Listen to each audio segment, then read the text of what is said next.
when we started talking, you weren't shooting video.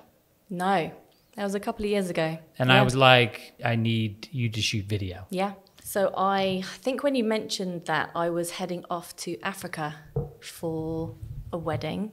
And then I was in Namibia for safari shoots for safari lodges and a cookbook as well, I think, and a rhino project and a community project. Yeah, quite a few things. Cooking rhinos. Nice. Yes, delicious. Rhinos that cook.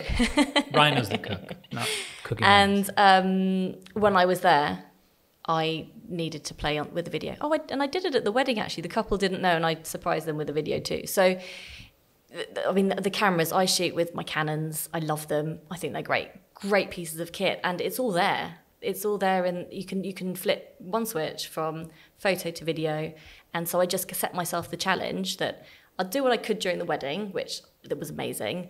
Got really great footage. But for the couple of weeks when I was in Namibia with the safari lodges, just literally try and do a video a day of different things, of the rooms, of the chefs, of the rhino tracking, everything like that, and really just launched into it.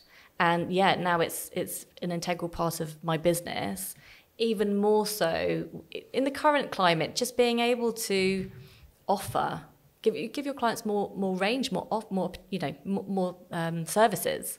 So if I go and do a business shoot, at the weekend I was photographing an event and offered the client a highlights video of their big event, and they jumped for joy. And it's huge. Yeah, but it's really fun as well. There's a slight difference to kind of the creative thought process between photos and videos, and I really like the challenge. So when that switch flicks, it's thinking, okay, right, in video mode, right, what are we doing? Okay, angles and motion and movement and create creative arty things, and yeah, I really enjoy it. I try. I love it, creative arty things. Well, that's any photographer. If you're a photographer, learn video. And if you're in video, learn photography. I think so. But years ago, when we started this thing with a travel company back in the States for Walking Tree Travel, it was easier to get photographers to learn video than it was for videographers to learn photo. Okay.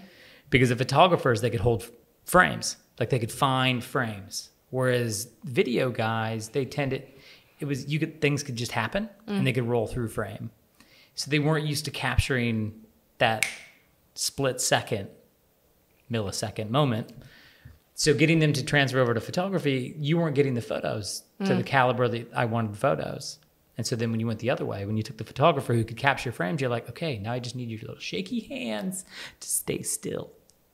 And then it was playing with other angles and getting, being able to okay, if you're going to hang yourself upside down to get that photograph, well, you need to be able to at least hold it for 5 seconds. Yeah. And it was really interesting to watch the world evolve from the Canon 5D Mark II, and then to now the R's and into the other stuff, and the R5 I still have beef with because they don't have the switch. Why? Because Why? Silly sauce. You're an R5. You don't go in my bag because you don't have the switch on the back. But those particular sorts of skills, I feel like, are huge. And whether you charge more for them or not, either way, your client's going to be happier. Like if you're shooting portraits to do a business profile, what's your name, Sally Sue? What do you do? Yeah. And then the company has 50 little videos, vignettes on who each customer is. I mean, who each person in the company is, what they do, what their role is. And you just go, you can do that on a normal day out, just taking portraits. And you go, it's a no-brainer. And so all photographers, all filmmakers do the little swap thing and get better at the other thing. And also, to be honest, if you couldn't shoot video, I wouldn't have brought you out on the shoots. So, there's another reason. If people are looking to employ more photographers that can film, you better pony up and start working on it. Or you're not going to get the jobs. Yeah, and that's what's been so nice that, I am, like, for example, when I was at the most recent wedding in Botswana, I didn't actually tell the couple I was doing this because I just wanted to crack on. And they had so much going on. There was just tons happening every day. I photographed the whole thing, obviously, because that's what they booked me to do. But I filmed the whole thing. I filmed every day. So I got the hen party, I got the safari trips, I got time at the lodge, obviously the wedding day, got the post off the barbecue, the party in town, And the whole thing is documented in stills as well as video. And, obviously it would have been lovely to have a videographer beside me because it would have definitely halved my workload, but it's just so nice to be able to have that skill set. And also you don't know where it's going to go. And something actually I don't think you even know about. So at the weekend I photographed a movie drive-in for a TV channel. It was just a great movie premiere. And very American kind of setup. It was just so exciting. Sounds great. It was so good. It was like 280 cars there. So it was just such an amazing setup. Obviously works perfectly with all the social distancing bubble stuff. We live streamed the event.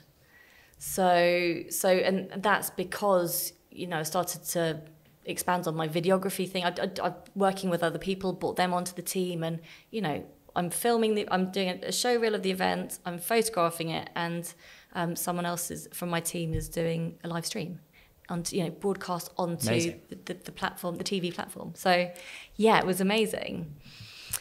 So, yes.